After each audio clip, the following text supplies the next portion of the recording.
Alors, frères et sœurs, je vous invite ce matin à poursuivre notre promenade, c'est pas une promenade, notre découverte ou notre redécouverte du livre biblique de l'Exode. La dernière fois que j'avais apporté la parole, nous avions vu les chapitres 5 et 6, et je vous propose maintenant de voir des extraits des chapitres 7 et 8. Vous vous souvenez sans doute, Moïse et Aaron étaient allés trouver le Pharaon, et le Pharaon avait refusé d'obéir à l'ordre de Dieu, de laisser partir le peuple. Alors Dieu envoya à nouveau Moïse et Aaron trouver le Pharaon, mais cette fois-ci pour accomplir des miracles. C'est ce que nous allons lire ce matin. Chapitres 7 et 8. Moïse et Aaron allèrent trouver le Pharaon, et conformément à ce que l'Éternel avait ordonné, Aaron jeta son bâton devant le Pharaon et devant ses serviteurs, et il se changea en serpent. Cependant, le Pharaon appela des sages et des sorciers, et les magiciens d'Égypte, eux aussi, en firent autant par leurs sortilèges. Ils jetèrent tous leurs bâtons, et ceux-ci se changèrent en serpents. Mais le bâton d'Aaron engloutit les leurs. Le cœur du Pharaon s'endurcit, et il n'écouta pas Moïse et Aaron. Cela se passa comme l'Éternel l'avait dit. Moïse et Aaron se conformèrent à ce que l'Éternel avait ordonné, ça nous lisons un peu plus loin, et Aaron se leva de nouveau et leva le bâton et frappa l'eau du Nil sous les yeux du Pharaon et de ses serviteurs. Et voici, toute l'eau du fleuve fut changée en sang. Les poissons qui étaient dans le fleuve moururent, et le fleuve devint infect. Les Égyptiens ne purent plus en boire l'eau, et il y eut du sang dans toute l'Égypte. Cependant, les magiciens d'Égypte en firent autant par leurs sortilèges. Le cœur du Pharaon s'endurcit, et il n'écouta pas Moïse et Aaron. Cela se passa comme l'Éternel l'avait dit. Le Pharaon se détourna d'eux et rentra chez lui. Il ne prit même pas ces événements à cœur. Puis nous lisons au chapitre 8, encore une fois. L'Éternel dit à Moïse, « Dis à Aaron, tends ton bâton et frappe la poussière de la terre. Elle se changera en moustique dans toute l'Égypte. » C'est ce qu'ils firent. Aaron tendit la main avec son bâton et frappa la poussière de la terre. Elle fut changée en moustique sur les hommes et sur les animaux. Toute la poussière de la terre fut changée en moustique dans toute l'Égypte. Les magiciens employèrent leurs sortilèges pour produire les moustiques, mais ils n'y parvinrent pas. Les moustiques étaient sur les hommes et sur les animaux, et les magiciens dirent au Pharaon, « C'est le doigt de Dieu. » Mais le cœur du Pharaon s'endurcit, et il n'écouta pas Moïse et Aaron, et cela se passa comme l'Éternel l'avait dit. Voilà jusque-là la lecture de la parole de Dieu. Ça va, vous m'entendez toujours bien? Ça ne résonne pas trop? Voilà. Si ça résonne un peu, on peut peut-être encore un peu baisser, je ne sais pas. Alors, le Pharaon avait refusé d'obéir à l'ordre de Dieu. Il avait dit une phrase que nous comprenons, qu'il a sortie et qui démontrait ce qu'il avait dans le cœur. Il a dit, c'était au chapitre 6, il a dit « Qui est l'Éternel pour que j'obéisse à ses ordres ?» Et au lieu d'obéir au Seigneur, il avait multiplié le mal et multiplié la persécution contre ceux qui connaissaient Dieu. Alors le Seigneur a envoyé Moïse et Aaron pour avertir le Pharaon, et cette fois-ci à travers des miracles. Et le premier miracle qu'ils ont fait, c'était un avertissement. C'était l'avertissement qui venait avant les 10 plaies, les 10 malédictions qui allaient tomber sur l'Égypte, et c'était la transformation d'un bâton en serpent. Il y a dans ce geste, évidemment, une dimension prophétique et aussi de symbolique très fort, où le Pharaon est invité à se contempler, ou à contempler quelque part le symbole du pouvoir qui s'est emparé de lui. Mais le Pharaon, malgré ce signe miraculeux, n'écoute pas, pour les raisons que nous allons voir par la suite. Et les 10 plaies d'Égypte se sont abattues. Alors les 10 plaies, peut-être que de tête, vous n'arrivez pas à les redonner comme ça dans l'ordre, ou peut-être même vous n'en avez jamais entendu parler, mais Dieu envoya 10 malédictions sur l'Égypte. La première, nous l'avons lu, c'est les eaux du Nil transformées en sang. Puis la deuxième, ça fut l'invasion de grenouilles. La troisième, ce fut les moustiques. La quatrième, les mouches venimeuses. La cinquième, la mort du bétail. La sixième, les ulcères. La septième, les grêles et la foudre. La huitième, les sauterelles. La neuvième, les ténèbres sur tout le pays. Et enfin la 10e et la dernière des plaies, la mort de tous les premiers-nés. Notez, à mesure de ces 10 plaies, l'intensification du châtiment et de la malédiction sur l'Égypte. Mais notez aussi à quel point Dieu est patient et que chaque nouvelle plaie est l'occasion pour les Égyptiens, mais aussi pour le Pharaon, de revenir à Dieu au lieu de s'endurcir. Mais ce qui est terrible, c'est qu'on voit que le Pharaon, à chaque fois, s'endurcit à chaque fois un peu plus. Le Pharaon, j'en avais parlé, est le symbole, il est la plénitude, il est l'incarnation de ce que la Bible désigne sous l'appellation homme de péché. C'est l'homme qui est tellement rempli de lui-même, il est tellement loin dans la logique du péché qu'il semble absolument impossible pour lui de revenir à Dieu. Sa conscience est comme marquée au fer rouge et il est complètement aveugle. Pourquoi est-il aveugle ? Parce qu'il a avalé le mensonge du diable intégralement. La Bible dit que le mensonge du serpent ancien, qui est le symbole de Satan, ce mensonge, c'était celui-là. Il avait dit aux hommes, « Vous serez comme des dieux. » Et c'est vous qui déciderez le bien et le mal. Et c'est exactement ce que croit le Pharaon. Il est convaincu qu'il est un dieu et que le bien, le mal, c'est lui qui le définit.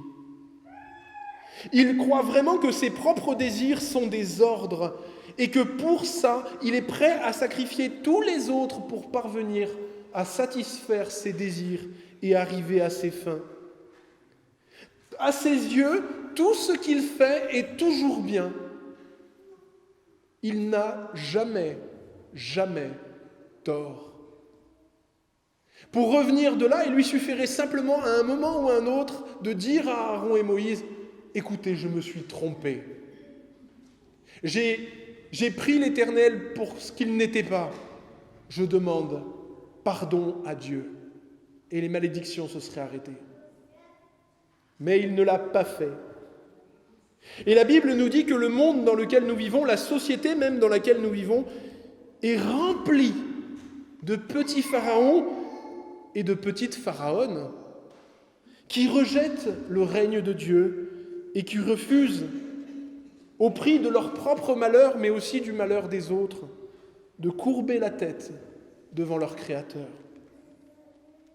Et c'est pourquoi la Bible enseigne que de la même manière que l'Égypte était sous la malédiction et la colère de Dieu, le monde entier, de la même manière, souffre des conséquences du péché et du mal, de la rébellion et de la révolte de l'humain qui s'est séparé de son Créateur.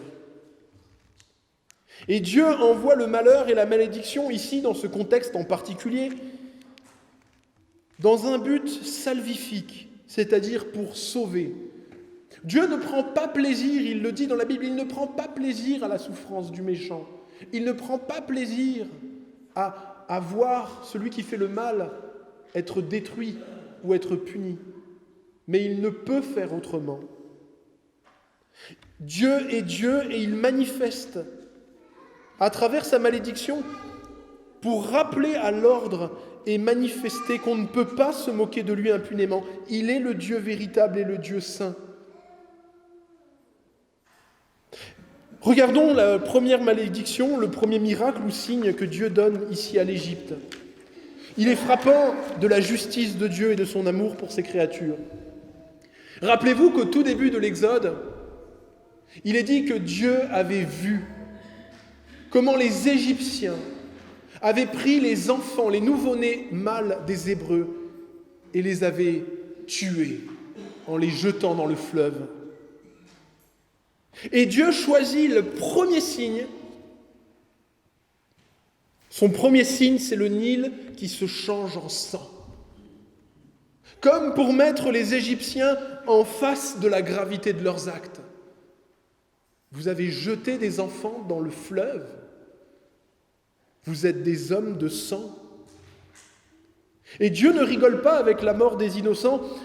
Dieu l'avait dit d'ailleurs dans le tout premier livre de la Bible, dans la Genèse, au premier meurtre, lorsque Caïn avait tué Abel, Dieu avait dit « Le sang de ton frère crie de la terre jusqu'à moi ». Et le psaume 9 dit « Dieu venge le sang et se souvient des malheureux, il n'oublie pas leurs cris ».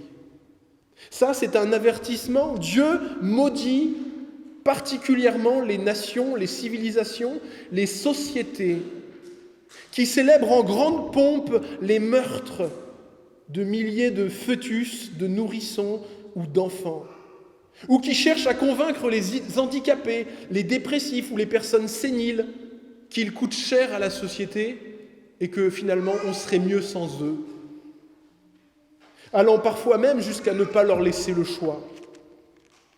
Oui, soyez-en sûrs, Dieu observe tout. Et il y aura un jugement, il y aura de la malédiction, il y aura du malheur pour les sociétés qui sont gouvernées par des esprits de mort. Dieu, ici, dans ce passage, interpelle l'Égypte. Il interpelle tous les Égyptiens à une prise de conscience. Chaque miracle, que ce soit d'ailleurs une bénédiction ou que ce soit une malédiction, ont le même sens. Je suis Dieu, j'existe. Repentez-vous, tournez-vous vers moi et je vous accueillerai. Dieu avait chargé dans ce plan-là Moïse et Aaron d'accomplir ces miracles, mais vous avez noté, à leur grande surprise peut-être, les sorciers du Pharaon étaient capables de faire la même chose. Et c'est là que, en lisant le passage, nous comprenons quelque chose. Le face-à-face entre d'un côté Moïse et Aaron et de l'autre côté le Pharaon et ses magiciens n'est pas qu'un face-à-face entre des hommes.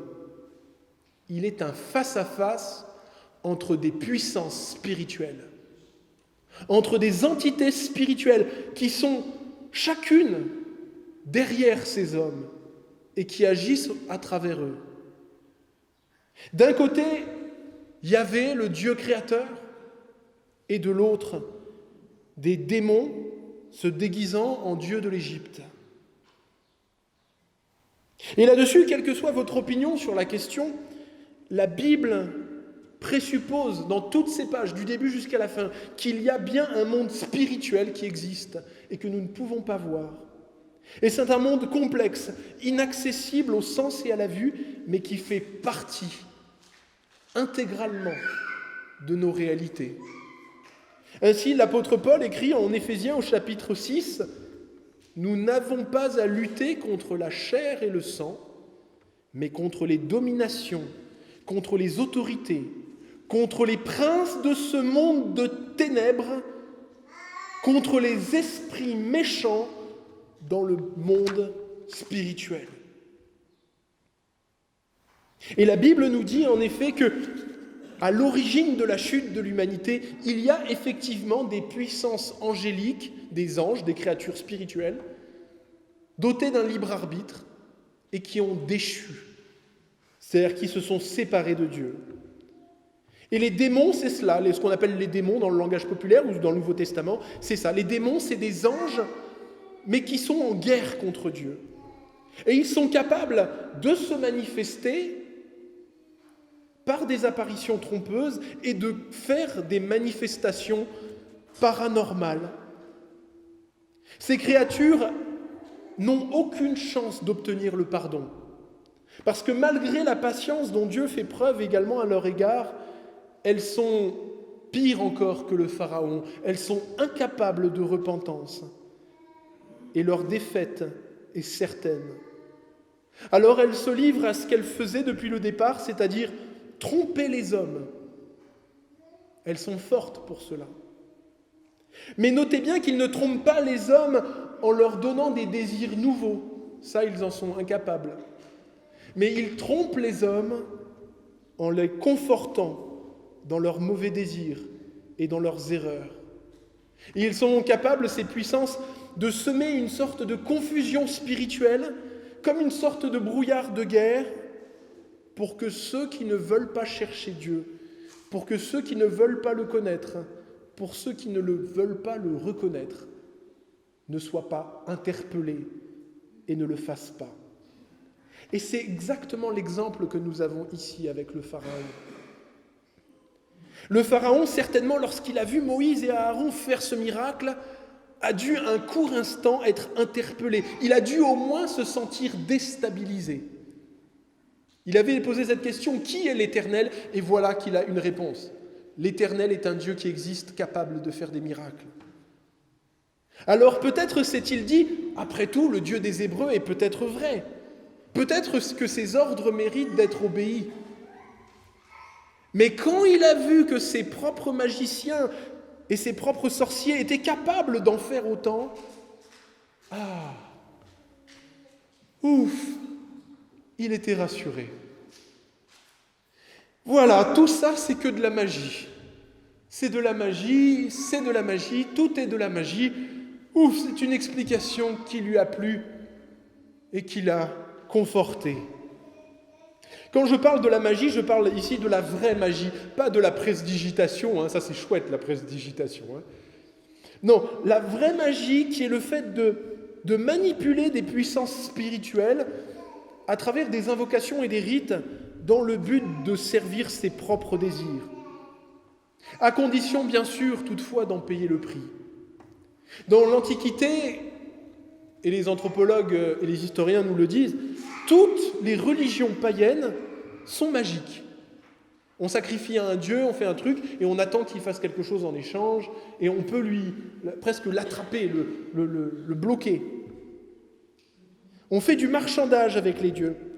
Ça finit même par étonner certains philosophes païens, comme Socrate, qui était vraiment un grand philosophe, et qui lui-même, tel qu'on nous l'a relaté, un jour posait cette question auquel il n'a pas eu de réponse. Il a dit, mais si les dieux, nos dieux, les dieux païens, sont vraiment des dieux, comment ça se fait que de simples magiciens, à travers des évocations et des incantations magiques, arrivent à mettre les dieux à leur service? Il s'est dit, mais c'est quand même bizarre. Socrate s'était posé cette question.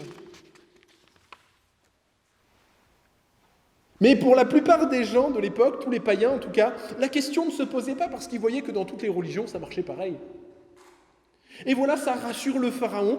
Il se dit, bon, ce petit Dieu hébreu, c'est la même chose que nos dieux, il n'y a pas de différence. Et je n'ai pas à obéir davantage à celui-là qu'aux autres. Et pourtant, et c'est la Bible qui nous le démontre, et tout le reste de l'Écriture, la différence entre Dieu et son prophète, et de l'autre côté, les démons et leurs magiciens, cette différence, elle est abyssale. Et l'apôtre Paul nous le dit, quel accord y a-t-il, ou quel rapport y a-t-il entre Christ et Bélial? Quel rapport le fidèle a-t-il avec l'infidèle? Quel rapport y a-t-il entre le temple de Dieu et celui des idoles?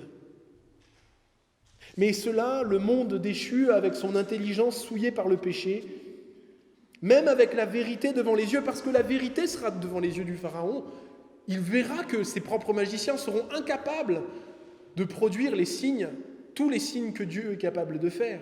Et même les magiciens, à un moment, diront, mais c'est le doigt de Dieu, le vrai Dieu, le Dieu créateur. Mais lui restera à sa première idée, et il s'accrochera à elle. Ceux qui sont spirituellement morts trouvent de la même manière toujours des explications concurrentes, aussi absurdes soient-elles. Par exemple, je vais donner cet exemple parce qu'il est frappant. Au XVIIIe siècle, un érudit anglais du nom de Hume s'est rendu compte, a écrit un livre où il dit « Après tout, il y a beaucoup de miracles dont on peut trouver une explication rationnelle ou scientifique concurrente. » Et il a pris l'exemple des 10 plaies d'Égypte et il a dit, regardez, par exemple, l'eau du Nil, à force de passer, est passée peut-être sur une mine de cuivre.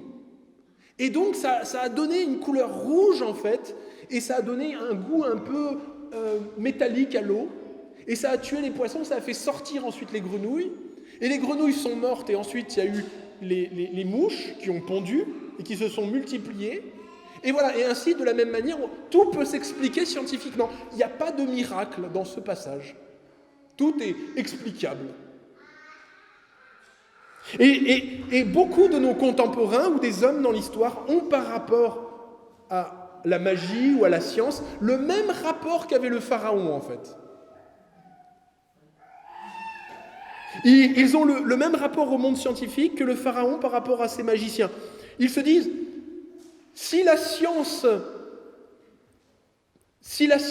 peut me donner un tout petit espoir que, après tout, même si j'y connais rien, la science, le monde a pu exister par hasard, alors ça me suffit. Ça me suffit comme explication.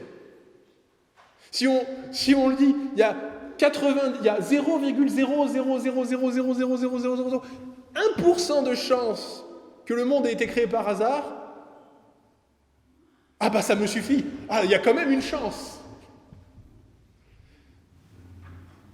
Il y a une chance que quelque chose soit sorti de rien, que l'ordre a surgi du chaos, que la vie a surgi de la matière inerte et que la conscience a surgi de l'inconscient.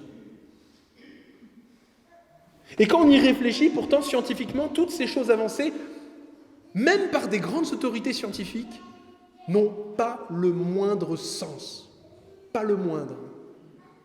Et c'est du même ordre que le pharaon qui s'accroche à ses petites idoles, pensant que l'Éternel n'est qu'un petit esprit, un petit dieu étranger, qui rivalise avec ses propres idoles, créées par la main et l'imagination des hommes. C'est ainsi que, par exemple, aujourd'hui, les preuves sont tellement évidentes de la création de l'univers par Dieu, qu'aujourd'hui, beaucoup de scientifiques, pour essayer de trouver une explication, disent « Oui, il y a une multiplicité d'univers ». C'est la théorie des multivers. C'est une théorie absolument absurde, qui ne tient absolument pas la route, qui n'a aucun sens, qui est indémontrable. Mais on dit, après tout, nous, on a la chance, c'est comme ça, on a eu la chance, de vivre dans l'un des univers dans lequel la vie était possible. Voilà. Parce qu'il y a tellement peu de probabilité que la vie soit surgie, en fait, ça n'a pas de probabilité. Peut-être que s'il y avait une infinité d'univers, on pourrait accepter le fait que ce soit par chance. Pour l'incrédule, tout est crédible, tout est possible, hormis que le Dieu de la Bible puisse exister. Et saint Augustin l'affirme, il dit « Celui qui affirme que Dieu n'existe pas, le fait parce qu'il a d'abord tout intérêt à ce que Dieu n'existe pas. » C'est un aveuglement volontaire qui est lié à l'idolâtrie, à l'adoration de soi-même ou de la créature au lieu du Créateur. Et c'est pourquoi le psaume fait toujours la comparaison. À chaque fois que dans la Bible on parle de l'idolâtrie, on le met toujours en lien avec l'aveuglement spirituel. Par exemple, le psaume 135 dit « Les idoles des païens sont de l'argent et de l'or, elles sont l'ouvrage de la main des hommes. Elles ont une bouche, mais elles ne parlent pas. Elles ont des oreilles, mais elles n'entendent pas. Elles ont des yeux, mais elles ne voient pas. Et il leur ressemble, ceux qui les fabriquent, et tous ceux qui se confient en elles. » Ainsi, le pharaon ressemble aux idoles qu'il adore. Il a des yeux, mais il ne voit pas. Il a des oreilles, mais il n'entend pas. Il a un cœur, mais il est incapable de ressentir quoi que ce soit. Il a un cerveau, mais il ne fait pas la moindre preuve d'intelligence. Alors, qu'est-ce que le Seigneur veut que nous retenions de ce passage ? Le premier enseignement, c'est que nous n'avons pas à nous laisser déstabiliser par quelques phénomènes surnaturels ou paranormaux, quels qu'ils soient. Et vous le savez, il y a plusieurs fois où nous avons parfois partagé à des frères, à des amis, à des connaissances, des miracles que le Seigneur a fait pour nous, des réponses à la prière que Dieu a fait pour nous. Et c'est arrivé, en tout cas moi ça m'est arrivé, je pense que ça vous est arrivé pour certains d'entre vous, que la réponse, ça a été une opposition en disant « Oui, mais moi aussi j'ai vécu quelque chose de similaire. Je suis allé voir un magnétiseur et j'ai été guéri. J'étais brûlé et par téléphone, j'ai appelé un numéro, le monsieur a fait des incantations et j'avais plus mal. Et ça marche. Oui, le bol chamanique, le faiseur de secrets, la séance de Reiki, le bracelet en pierre de jade, des rites magiques où on allume des bougies, ou la découverte de je ne sais quelle pseudo-vérité obtenue par la méditation transcendantale, ou une séance de spiritisme. Et les gens vous regardent les yeux dans les yeux et vous disent « Je vous assure que ça marche ». Et ça marche, c'est vrai, à tel point que même dans les hôpitaux publics, parfois ça nous est proposé. Et bien sûr que ça marche. Et c'est précisément parce que ça marche que la Bible nous demande de nous garder de ces choses et de les mettre loin de nous. Deutéronome au chapitre 18, qu'on ne trouve chez toi personne qui fait passer son fils ou sa fille par le feu, personne qui exerce le métier de devin, d'astrologue, d'augure, de magicien, d'enchanteur, qui consulte les esprits ou qui dit la bonne aventure, qui interroge les morts, car quiconque fait ces choses est en abomination à l'Éternel. Toi, tu seras entièrement à l'Éternel, ton Dieu. Ces nations païennes que tu chasseras, écoute les astrologues et les devins, mais à toi, l'Éternel, ton Dieu, ne te le permet pas. Et le Nouveau Testament nous parle de Paul et Silas qui étaient poursuivis par une esclave qui était habitée par un esprit mauvais et qui avait la capacité, qui était voyante et qui faisait gagner beaucoup d'argent à ses maîtres à cause du don de divination qu'elle avait. Oui, il y a beaucoup de charlatans et de charlatanisme, mais il y a aussi des anges rebelles qui détestent Dieu, qui sont parfois cachés derrière ces choses, et qui sont capables de produire des signes et des manifestations dans la mesure où cela peut confirmer les humains qui sont dans l'erreur, de sorte à ce qu'ils ne se remettent pas en question.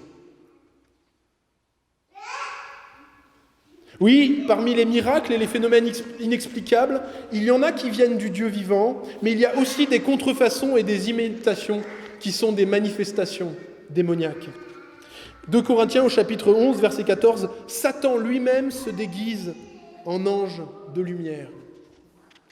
Le critère déterminant pour distinguer entre un phénomène, pour savoir si un miracle est de Dieu ou s'il est de l'ennemi, le critère déterminant, c'est celui-là. Est-ce qu'il nous attire vers le vrai Dieu ou est-ce qu'au contraire, il nous en éloigne ? Est-ce qu'il nous invite à changer de cœur et à marcher avec Jésus pour nous sauver ? Ou est-ce qu'au contraire, il nous pousse à l'orgueil ou nous détourne de notre foi et détourne notre attention de la croix de Jésus-Christ ? Si c'est cela, alors il n'y a aucun doute à avoir, c'est démoniaque. Et nous devons nous détourner de tout cela et n'y accorder aucun crédit. Pour tout chrétien, la source de la vérité, c'est la parole de Dieu, qui est appelée dans la Bible l'épée de l'esprit, car elle sert à trancher et séparer la vérité du mensonge. Et c'est pourquoi, que ça vienne des démons ou de l'invention des hommes, en tant que chrétiens, nous ne recevons pas les soi-disant apparitions de la Vierge à Guadeloupe, Fatima, Lourdes ou Medjugorje. Parce que ces apparitions, si elles avaient à la limite présenté Jésus, la croix, eh bien nous aurions eu des raisons d'y croire, mais ces apparitions n'ont fait que de suggérer des blasphèmes en disant « Répétez cette prière et vous serez sauvés » ou « Bâtissez-moi une basilique ». Et nous connaissons et aimons beaucoup trop la véritable Marie, mère de notre Seigneur, pour recevoir comme digne de foi ces mensonges absurdes. Nous ne recevons pas non plus comme digne de foi le pseudo-ange Gabriel, faux ange, qui aurait dicté le Coran, ou les soi-disant extraterrestres qui auraient parlé à Raël. Pas de même que nous ne recevons ni les ovnis, les léprechauns ou les fantômes. Nous savons par contre que les démons sont capables de faire beaucoup de choses pour détourner les hommes de sa vérité révélée. Et l'Écriture nous met en garde, elle nous dit, l'Esprit le dit clairement, dans les derniers temps, certains abandonneront la foi pour suivre des esprits trompeurs et des enseignements inspirés par les démons. Ils se laisseront égarer par des gens hypocrites et menteur, à la conscience marquée au fer rouge. Et il est dit qu'à la fin des temps, l'apparition de l'Antéchrist se fera par la puissance de Satan, par toutes sortes de miracles, de signes et de prodiges mensongers, que Dieu laissera agir, afin que tous ceux qui n'ont pas cru à la vérité et qui prennent plaisir à l'injustice et au mensonge, eh bien que ceux-là soient condamnés. 2 Thessaloniciens, chapitre 2.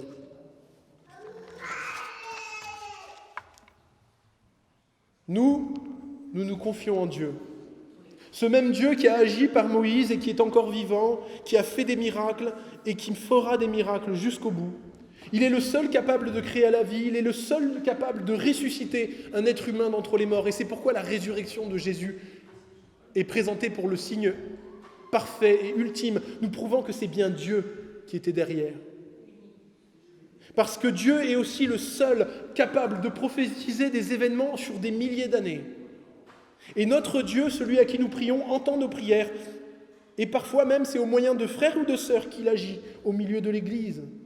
Mais toujours, quand Dieu fait des miracles, c'est dans une logique relationnelle avec lui, relationnelle avec les frères et les sœurs. Il n'y a jamais rien d'automatique et à chaque fois, Christ est glorifié. Et il n'y a jamais de chagrin, jamais de paiement, jamais de malédiction qui suit sa guérison. Proverbe au chapitre 10, c'est la bénédiction de l'Éternel qui fait du bien et il ne la fait suivre d'aucun chagrin. Alors pour nous, frères et sœurs, quel que soit notre passé, peut-être les mauvaises pratiques, peut-être auxquelles certains se seraient adonnés, il y a toujours de l'espoir. À Éphèse, dans la ville d'Éphèse, lorsque l'évangile a été prêché, beaucoup de ceux qui ont entendu et qui ont cru sont venus confesser et déclarer les mauvaises pratiques qu'ils avaient faites. Et il est écrit qu'un grand nombre de ceux qui avaient autrefois exercé les arts magiques ont apporté leurs livres de magie et les ont brûlés devant tout le monde, et que la valeur en était à 50 000 pièces. Jésus a dit, le voleur ne vient que pour voler, égorger et détruire. Mais lui, il est venu afin que les brebis aient la vie et qu'elle l'ait en abondance. Oui, Jésus est notre bon berger. Et comme l'Égypte sous le jugement de Dieu, aujourd'hui le monde souffre les douleurs de l'enfantement. Et comme les Hébreux de l'époque, nous vivons de même. Et notre monde est livré aux conséquences du rejet de Dieu. Mais la question fondamentale que nous sommes appelés à nous poser, c'est où en est notre cœur ? Est-ce que devant la parole de Dieu, devant les signes miraculeux qu'il a fait par les apôtres et par la résurrection de Jésus, et les signes miraculeux qu'il fait encore au milieu de nous, est-ce que notre cœur reste inerte, insensible ? Ou au contraire, devient-il plus tendre, plus à l'écoute, plus confiant en la parole de Dieu ? Et c'est pourquoi l'Écriture dit aujourd'hui, si vous entendez sa voix, n'endurcissez pas vos cœurs.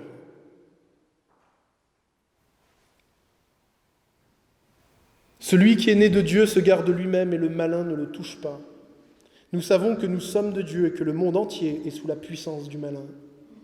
Mais le Fils de Dieu a paru afin de détruire les œuvres du diable. Ne vous associez pas aux œuvres stériles des ténèbres, nous écrit l'apôtre Paul, mais démasquez-les plutôt. Amen.